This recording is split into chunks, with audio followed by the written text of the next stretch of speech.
Okay. Wala ni edit ha. Ako ang magpabasa sa ako ang binata.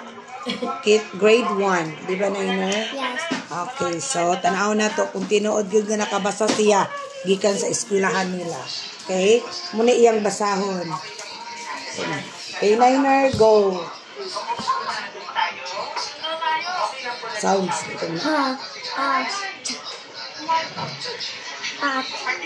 Hot. Ulo!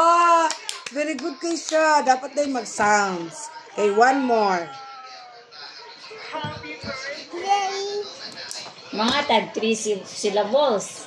Ako, mama, kay gusto ko CBC. bubasa ang warong tagaan. Okay, next niya basahon ka na. Go, Nainer. Gusto ko bubasa rin tagaan ko Tris. Patay.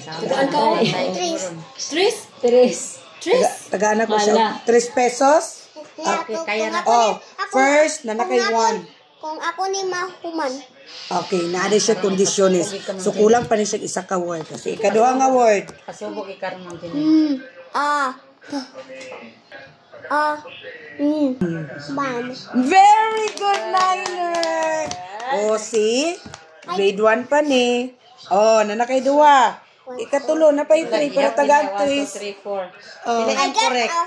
I got a 4 star. Yes. I got a 4 stars. Oh, butangan. Isa lang. Very good!